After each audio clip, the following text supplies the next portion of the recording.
आज का विषय आपके सामने बताया गया है,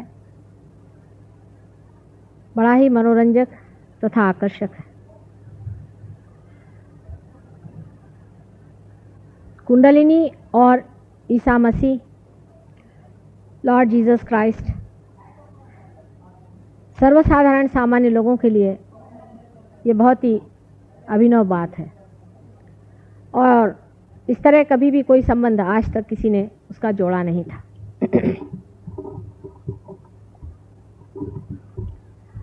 इसका कारण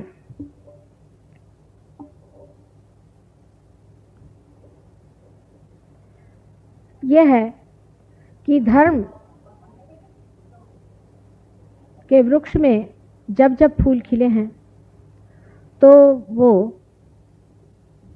अनेक प्रांतों में, अनेक देशों में, अनेक भाषाओं में सुगंधित रहे, लेकिन उनका संबंध आपस में क्या बना रहा वो सिर्फ वृक्ष ही जान सकता है।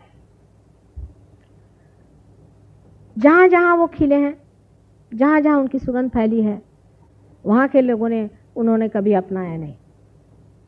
तो फिर और लोग इसे कैसे जान सकते थे या समझ सकते थे कि ये फूल एक ही वृक्ष में लगे हुए हैं। अब हम उस तरफ से बात कर रहे हैं जहाँ पर आपको अभी तक पहुंचाया नहीं गया। जब आप वहां पहुंच जाइएगा तब हमारी बात आपको बहुत आसानी से समझ आएगी, क्योंकि जो भी हम कह रहे हैं वो सत्य है या असत्य है ये जानने का आपके पास कोई तरीका नहीं, उसका सबूत आपके पास कोई नहीं। आप कैसे जानिएगा कि हम जो कह रहे हैं ये सच है या झूठ? इसका जानने का तरीका जो है वो ये है कि आपको अपना ही अर्थ अभी तक लगाने। आप अभी तक उस स्तर पर नहीं हैं जहां आप सत्य से संबंधित हो गए हों। इसी कारण कोई चीज सत्य है या असत्य है, सिर्फ ये किंवदंती है या कोई मन की गढ़ी हुई बात है, ये आप नहीं बता सकते। जो लोग जिसे हम कहते हैं पार हो गए हैं, वो इस बात का पूरे तरह से परिचय पा सकते हैं कि कौन सी बात सच है और कौन सी बात झूठ है, क्योंकि उनके हाथ से जो तरंग बह रहे हैं, जो कल हमने यहाँ पर एक्सपेरिमेंट किया था और बहुत से लोगों के हाथ से जो ये तरंगे बहने लगी थी, उस पर आप गरी से आंकें तो आप समझ सकते हैं कि जो बात हम कह रहे हैं पूर्ण सत्य है। ईसा मसीह के बारे में ईसाई लोग सिर्फ उसे बाइबल से जानते हैं, जो कि बड़ी गूढ़ किताब है। उसकी गूढ़ता इतनी है कि उसका कोई भी अर्थ ये लोग न लगाने के कारण कुछ न कुछ भी प्रयास करते हैं। जैसे कि बाइबल में लिखा हुआ है कि I will appear before you like tongues of flames. इसका अर्थ वो लोग नहीं दे सकते। वो सोचते हैं कि जब भगवान सामने आएंगे तो उनके अंदर से इस तरह से ज्वालाएं निकलती रहेंगी। इसका अर्थ ये नहीं।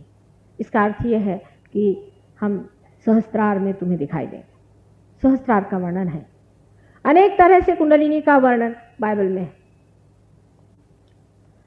असंख्य उसके कोटेशंस आपको हम दे सकते हैं। ईसा मसीह ने कहा है कि those who are not against me are with मी।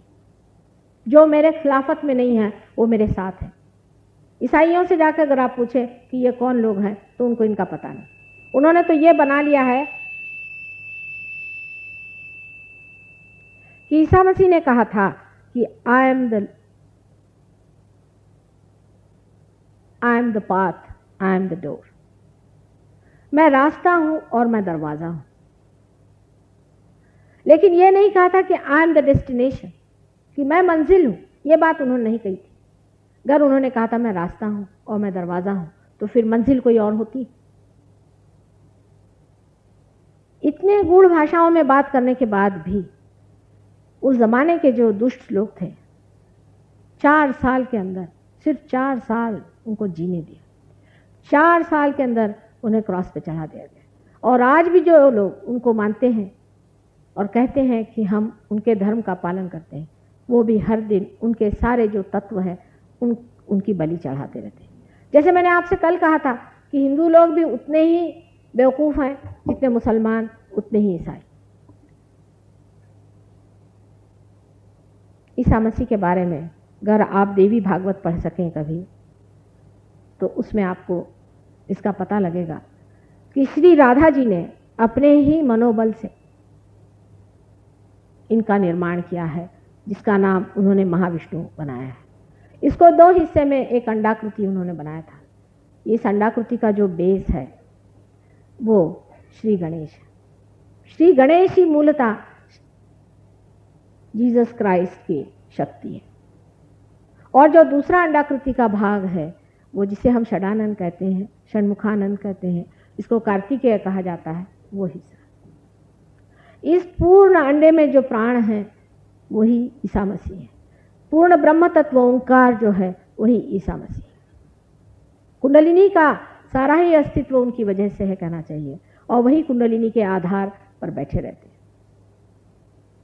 श्री राधा जी ने इनको जन्म किया था, ये आपको अगर आप देवी जी का पुराण पढ़ें तो पता होगा। पर मार्कंडेय को पढ़ने के लिए हमारे आज के मॉडर्न लोग कहाँ तैयार हैं। मार्कंडेय जैसा दृष्टा आपको कहीं ढूंढे से नहीं मिलेगा। एक से एक बारीक चीज़ें देवी की उन्होंने बताई हुई है कि देवी की क्या पहचान है, देवी किस तरह से कपड़े पहनती है, देवी के क्या उनके शौक हैं, वो किस तरह की है, उनका चलन बलन सब हर एक बारीक बारीक इतनी बातें उन्होंने बताई हुई है कि कभी कभी बड़ा आश्चर्य होता है कि किस कदर इन्होंने इतनी बातें जानी। लेकिन हमारे आजकल के जो आधुनिक अंग्रेजी शिक्षा से शिक्षित जो लोग हैं वो तो ये भी मानने को तैयार नहीं है कि संसार में देवी नाम की भी कोई चीज़ होती है और दैवी शक्ति नाम की भी कोई चीज़ होती है। हालांकि आज अंग्रेज इस तरफ मुड़ रहे हैं, लेकिन हमारे हिंदुस्तानी तो अभी भी बहुत बड़े अंग्रेज बने हुए। मैं बहुत बार कहती हूँ कि अंग्रेज़ों के टेल कोर्स छोड़ करके हमारे हिंदुस्तान में ज़्यादा अंग्रेज़ हैं बनिस्बत इंग्लैंड में। मार्कंडेय पुराण मेरे ख्याल से आप लोगों में से बहुत ही कम लोगों ने पढ़ा होगा, लेकिन उसमें अगर आप पढ़ें तो महाविष्णु की स्थापना उस पर आप अगर ध्यान दें तो आप समझ जाइएगा कि ये पूरे क्राइस्ट का ही या ख्रिस्त का ही पूरे वर्णन है। राधा जी ने स्वयं अपनी शक्ति से, जो कि महालक्ष्मी की शक्ति है, इन्हें बनाया है। और उनकी माँ जो मेरी थी वो और कोई नहीं थी, बस आपको सीधे सीधे समझ लेना चाहिए कि श्री राधा जी स्वयं थी। स्वयं साक्षात श्री राधा जी ने ही उनको जन्म दिया था। राधा, रा माने एनर्जी, शक्ति, और धा माने धारने वाली। जिसने शक्ति को धारण किया वो राधा है। राधा ये महालक्ष्मी का स्वरूप है। राधा जी का संसार में अवतरण हुआ था। जो पहले सीता जी थी वही राधा जी हुई, और राधा जी ने ही गणेश जी को अपने गोद लेकर के, क्योंकि राधा जी तो महालक्ष्मी का अवतरण है और गणेश जी महाकाली ने बनाए हुए थे गौरी स्वरूप होकर के, उन्होंने अपने गोद लेकर के उनको ये विशेष स्वरूप दे करके ख्रिस्त बनाया है। अब जो ख्रिस्त शब्द है ये भी कृष्ण से आया है, क्योंकि इनके पिता कृष्ण हैं, इसलिए इनको ख्रिस्त कहा गया। बहुत समझने की बात है। और इनका नाम जीसस भी इसलिए बनाया गया कि जैसे राधा जी को ये ख्याल आया कि यशोदा जी का नाम आज तक कहीं नहीं आया। यशोदा, यश को देने वाली सो यशोदा। लेकिन अपने यहाँ देखा जाए तो येसु और जेसु उनको कहा जाता है, शॉर्ट फॉर्म है। अगर किसी का नाम यशोदा होगा तो उसे यशोदा येसु पुकारते हैं, और अगर यूपी में वगैरह अगर यशोदा नाम चले तो उसे जस्सू कहते हैं। वही जस्सू नाम इनका उन्होंने दिया था। इस प्रकार जीसस क्राइस्ट ये नाम तैयार हुआ है। अब हिंदू लोगों को लगता है कि जीसस क्राइस्ट तो फिर हमारे आदमी हो गए, पर आप हिंदू हैं क्या? आप भारतीय भी नहीं है। और हिंदुत्व का मतलब कोई चीज को लेकर झगड़ा करना हिंदुत्व नहीं होता है। हिंदुत्व तो शक्ति के पुजारियों को माना जाता है, और जो शक्ति से प्लावित है, जो शक्ति से संस्कारित है, उन्हीं को हिंदू माना चाहिए। जिनके अंदर अभी तक शक्ति जागरूक नहीं है उन्हें हिंदू नहीं मानना चाहिए।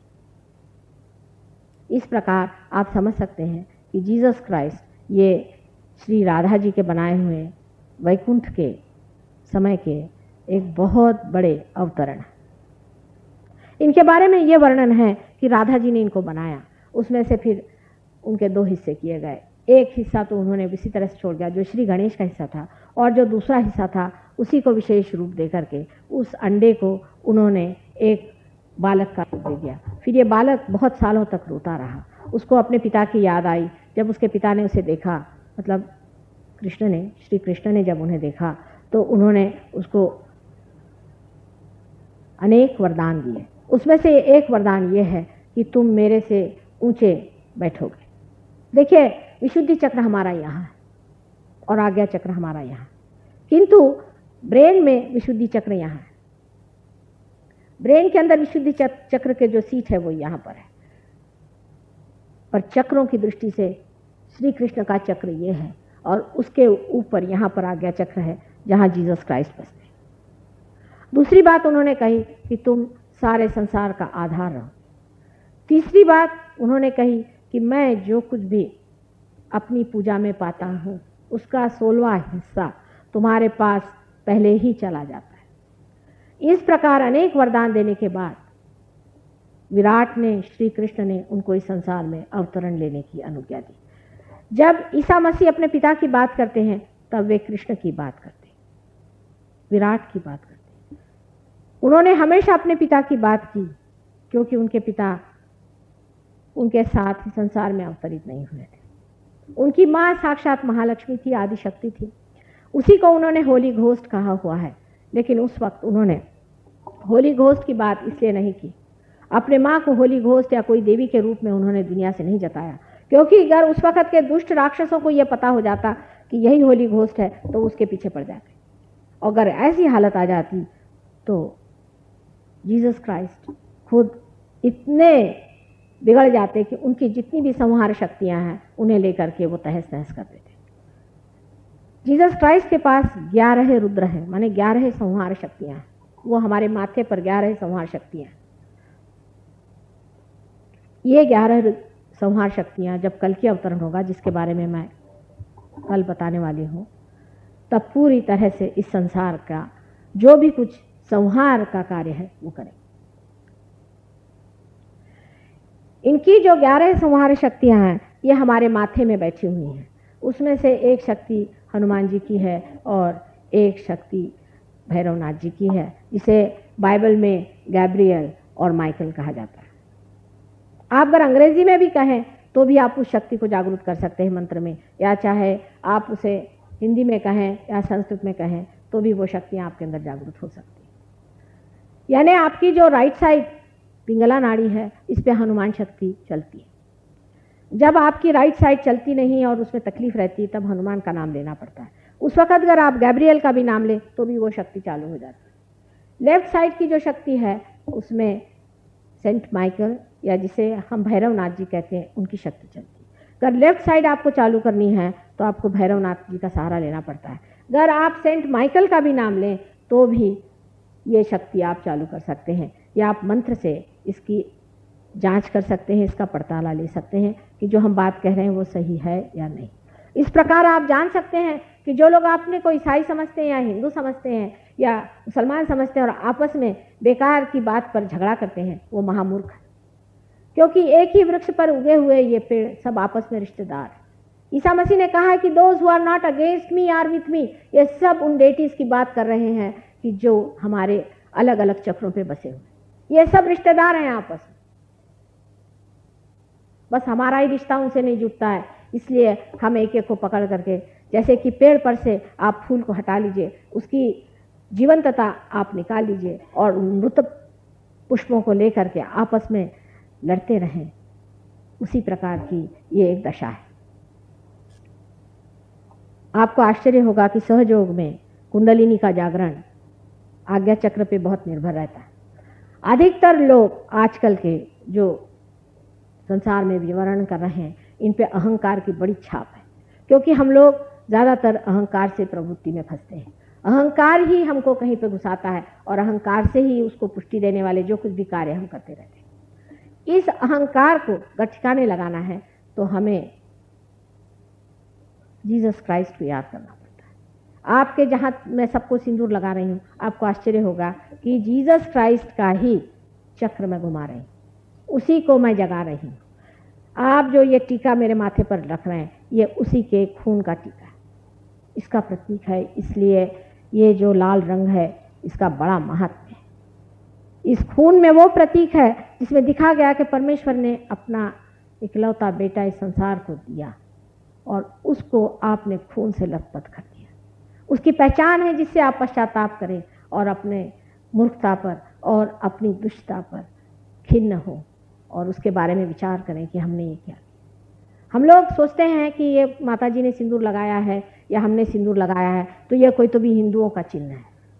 इसके बारे में आप अगर बाइबल में जॉन्स रेवलेशन पढ़ें तो आपको समझ में आएगा कि उसमें लिखा हुआ है कि उन लोगों पे वो मार्क लगा रहेगा जब ये 11 रुद्र ले करके सफ़ेद घोड़े पर बैठकर कल्कि आएंगे। कल्कि नाम उन्होंने लिखा नहीं, उन्होंने कहा उसका अपना ही नाम रहेगा और उसको वही जानेगा, लेकिन सफ़ेद घोड़े पर वो आएंगे तब वो जान जाएंगे कि आपके माथे पर किसका मार्क लगा हुआ। उस मार्क से वो पहचान लेंगे कि ये कौन है। यहाँ तक कि उसमें मेरा भी बहुत वर्णन किया हुआ है कि किस तरह से सहयोग होगा और किस तरह से लोग इसको पाएंगे और किस तरह से होली घोष स्वयं आ करके इन लोगों को पार कराएंगे, क्योंकि ईसा मसीह का अवतरण हमसे पहले हो चुका है।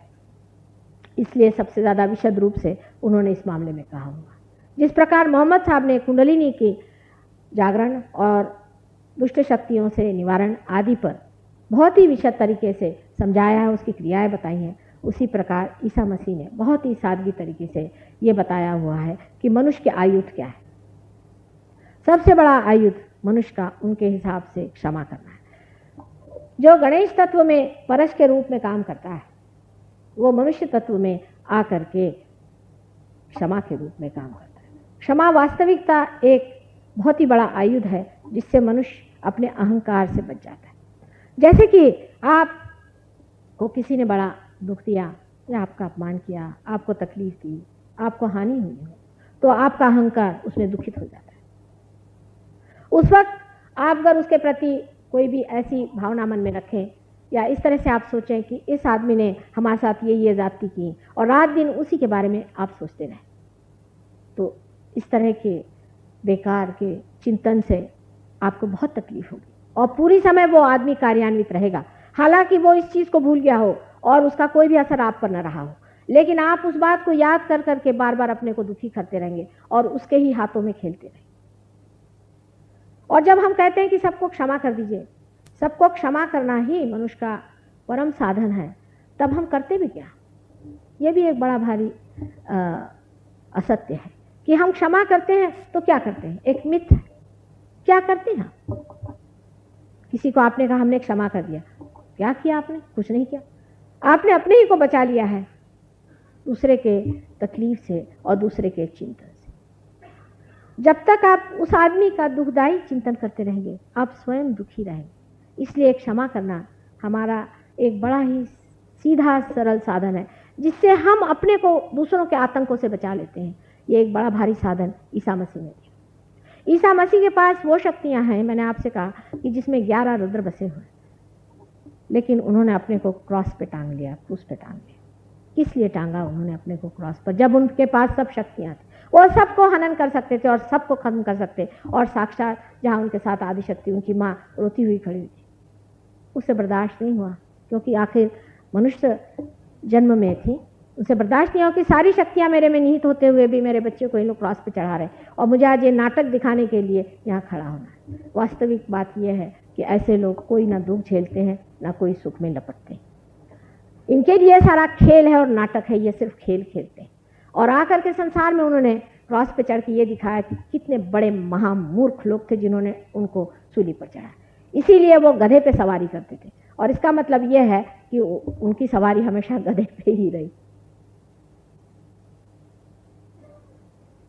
इसका सीधा प्रत्यंतर यह है कि जब आप में सर में दर्द हो, बहुत ज़्यादा तकलीफ हो, पीड़ा हो, तब आप ये कहें कि हमने सबको क्षमा कर दिया। आप कोई दवा मत लीजिए, कोई आप उस पर इलाज मत करिए, सिर्फ आप करिए कि सब दुनिया के जितने भी लोग हैं जिन्होंने हमें सताया या जिस आज तक सताते रहे, सबको हमने क्षमा कर दिया। आप देखिए आपका सर दर्द चला जाए। विशेषकर सहयोगी जो कि इस कुंडलिनी शक्ति से प्रज्वलित हैं, उनके लिए तो इतने जल्दी काम होता है, क्योंकि आपके अंदर क्षमा स्वरूप जो ईसा मसीह है वो जागृत हो गए। अब देखिए कि इनकी जो जगह है आज्ञा चक्र पे है। आज्ञा चक्र हमारे अंदर जो ऑप्टिक चाइज्मा है, जहां हमारी आंखों की दोनों नर्व्स क्रॉस करती हैं, उस जगह बीचों बीच एक पॉइंट है। अभी इतना सूक्ष्म है कि डॉक्टर लोग इसे नहीं देख सकते, लेकिन वहां पर एक बड़ा ही सूक्ष्म सा दरवाजा है, इसीलिए उन्होंने कहा था कि आई एम द डोर। ये इतना अति सूक्ष्म दरवाजा है कि इससे अंदर से गुजरने के लिए ईसा मसीह जैसे व्यक्ति को इस संसार में आकर के गुजरना पड़ता, क्योंकि हमारे अहंकार की वजह से हमने उनको मारा, क्योंकि हम बर्दाश्त नहीं कर पाए कि कोई इंसान भगवान बन के कैसे आया है, कोई इंसान बन करके कहता है कि मैं भगवान हूं। ये मनुष्य बर्दाश्त नहीं कर पाता है और इसीलिए उसने उसको मारा था। उन्होंने कौन सी बुराई की थी? उन्होंने दुनिया भर के लोगों को अच्छा किया, दुनिया भर को अच्छी बातें सिखाई, सबको सिखाया कि तुम कायदे से चलो, अच्छे से चलो, अपने जीवन को सुव्यवस्थित बनाओ। उन्होंने प्रेम की भाषा अपने आप करते रहे और हमने उन्हें द्वेष और तकलीफ और परेशानियां दी। लेकिन जो लोग आपको गंदी बातें सिखाते हैं और पाप कर्म में लगाते हैं और आपसे बताते हैं कि गंदे काम करते रहो और जितने करते रहोगे उतने भले बनोगे, ऐसे जो आपको बेवकूफ़ बनाते हैं, उनकी रात दिन हम किताबें पढ़ते हैं और उनके चरणों में जाते रहते हैं। आज देख लिए आजकल के ज़माने में जो गुरु लोग हम मानते हैं, एक से एक बढ़ के बिलंदर लोग हैं या नहीं है। उनके लिए हम अपने पैसे लुटाते हैं, उनके लिए दुनिया भर की चीज़ हम करने के लिए तैयार हैं, और अगर कोई ऐसा सच्चा आदमी आके खड़ा होता है उसको क्रूस पे चढ़ा देते हैं। इस तरह के महामूर्ख अहंकारी लोगों को एक बहुत बड़ा लेसन देने के लिए, उनको एक बड़ी भारी शिक्षा देने के लिए स्वयं साक्षात परमेश्वर ने संसार में अपने इकलौते एक बेटे को भेजा और उसको आपने क्रॉस पे चढ़ा दिया। या आपके अकल के नमूने देखिए जो आपने तारे तोड़े हुए हैं, और इसी प्रकार आप हर बार करते आए। पहले कोई भी इनकारनेशन आया तो इसी प्रकार मनुष्य करता गया और हमेशा सत्य से भागता, असत्य को पकड़ता गया और सत्य से भागता रहा। आज मैं सुनती हूँ लोग शिरडी बहुत जाते हैं, हालांकि अब वहां से साईनाथ उठ गए, वहां इतनी गंदगी कर रखी, वहां नहीं। लोग शिरडी जा रहे हैं। शिरडी इसलिए क्योंकि आज साईनाथ यहाँ मौजूद नहीं है। जब शिरडी के साईनाथ थे तो उनको खाने को नहीं था। आज सब लोग शिरडी में जाएंगे, क्यों? क्योंकि मर गए हैं तो ठीक ही है, क्योंकि अब शिरडी साईनाथ तो हमारे गले में बंध गए। हमारे शिरडी साईनाथ आपके कहां से हो गए? यह मनुष्य की महामूर्खता जो है कि जो मर गया उसके पीछे दौड़ना, इस महामूर्खता और इस अहंकार के लिए ही ईसा मसीह ने अपने को बलिदान दिया। और आज भी मनुष्य उसी मूर्खता में बहा जा रहा है। जो साक्षात है, जो सामने है, प्रमाण है, उसे छोड़ करके और ऐसी चीज के पीछे दौड़ता है जो मर गया, खत्म हो चुका, और आज उसका स्थान कहीं और।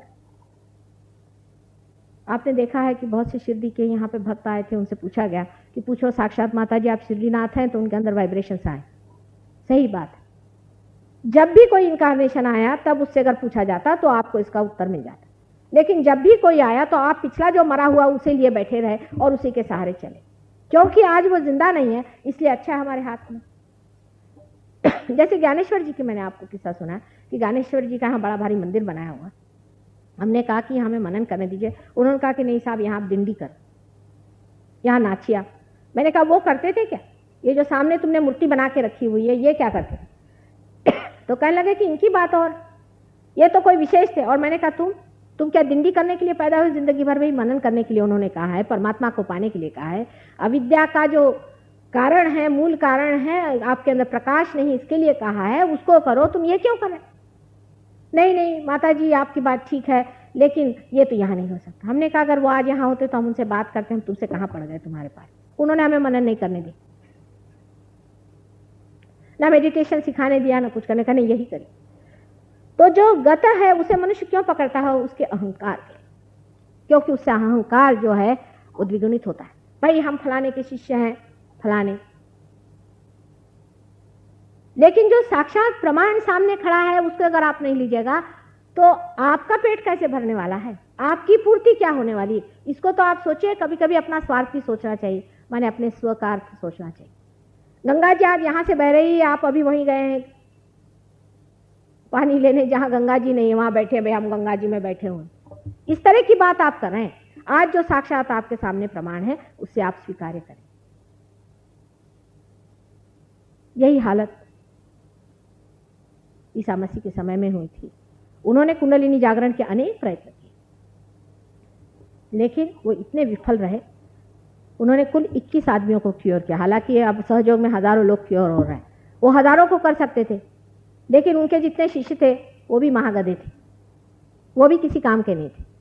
उन लोगों ने सिर्फ ये सोचा कि ईसा मसीह सबको क्योर करने वाले आदमी हैं और ये हीलिंग करते हैं, चलो इसको भी पकड़ ला उसको भी पकड़ ला। उन्होंने कहा भैया 21 से ज्यादा को मैं नहीं करने वाला, बस बहुत हो। जब उनको उन्होंने पानी पे चलते देखा, क्योंकि वो प्रणव है, ओंकार है, इसलिए पानी पे चलते थे, और कुंडलिनी भी ओंकार ही। वो जब पानी पे चलते देखा तब भी उन पे विश्वास नहीं किया इन लोगों ने। किसी मुश्किल से 12 मछुआरे उन्होंने इकट्ठे किए थे, और क्या करते, मछुआरों से तो ज्यादा कोई मिलते नहीं। अब हमारे ही इसमें ग्रुप में देख लीजिए आप, उस वक्त 12 मछुआरे बड़े मुश्किल से मिले। अब आजकल मछुआरों को अगर कुंडली नहीं समझाया जाए तो कैसी समझाई जाए, तो उस वक्त का आप भी समझ सकते हैं कि उनसे कौन बात करे। आजकल तो लोग अति बुद्धिमान हो गए, उस वक्त ये निम्न कोटि के थे। उनको किसी तरह से समझाया भी, बताया भी, तो भी वो समझने वाले नहीं थे। वो तो बस ये चाहते थे कि आप इसको ठीक करिए, उसको ठीक करिए। जैसे आप हमारे सहयोग में भी होता है कि किसी आदमी को पार किया, फौरन वो कहेगा माँ देखिए मेरी एक बहन है, उसके पति के फलाना हो गया है, आप उसको ठीक करेंगे। वो फिर जितने गांव में बीमार आदमी होंगे सबकी लिस्ट लेकर के आए। क्यों? क्योंकि ये एजेंट हो गए हमारे फौरन, अब ये एजेंसी ले ली। ये भी सब अहंकार के ही प्रॉब्लम्स है, सारे ही अहंकार के प्रॉब्लम्स है। मनुष्य को समझना चाहिए कि अहंकार बड़ा ही सूक्ष्म है। अब दूसरा तरीका है कि आप अपने अहंकार से लड़ो, वो भी तरीका ठीक है। अहंकार से लड़के आप कभी जा नहीं सकते। अहंकार अपने आप अंदर शोषित होना चाहिए। जब आपका चित्त कुंडलिनी पर बैठा हुआ ब्रह्मरंध्र को छेदता हुआ जब उस विराट में मिल जाता है, तब अहंकार उस विराट का ही असली अहंकार है। विराट ही अहंकार है। आप लोगों में अहंकार जो है झूठा है। आप क्या करते हैं? अहम करोति सा अहंकार। आप क्या करते हैं? पूछिए अपने से, आप क्या करते हैं दुनिया में? अरे कुछ मरी हुई चीज है, उसका दूसरा फॉर्म दे दिया, ये कौन सा बड़ा काम करते हैं? एक फूल से आप फल बना सकते हैं क्या? पहले अपने से सवाल पूछिए। ये नाक, ये मुंह, ये सारा सुंदर शरीर आदि आपको मिला हुआ है, ये कैसे मिला? आप अमीबा से इंसान हुए, वो कैसे हुए? कितने सुंदरता से आपको पता भी नहीं चला, आपको ये सब मिल गया। परमात्मा की अनंत असीम कृपा कि उन्होंने आपको बनाया और इस मनुष्य देह धारणा दी। उसके प्रति कृतज्ञता के सिवा और क्या मनुष्य दे सकता है? उसके प्रति श्रद्धा के सिवा और मनुष्य दे ही क्या? आप आज तक कर ही क्या रहे? आपने कौन सा जीवंत कार्य किया है? एक वो ट्यूब बेबी लेकर के, कहीं से जीवंत चीज लेकर के, जीवंत किसी तरह से पाल पोस करके उसको बड़ा किया, तो मनुष्य को इतना अहंकार हो। वो भी जो मूलतः जीवंतता नहीं लाए, वो मूलतः तो कहीं से जीवंतता ला करके जैसे हम क्रॉस करते हैं उस तरह से क्रॉस कर दिए।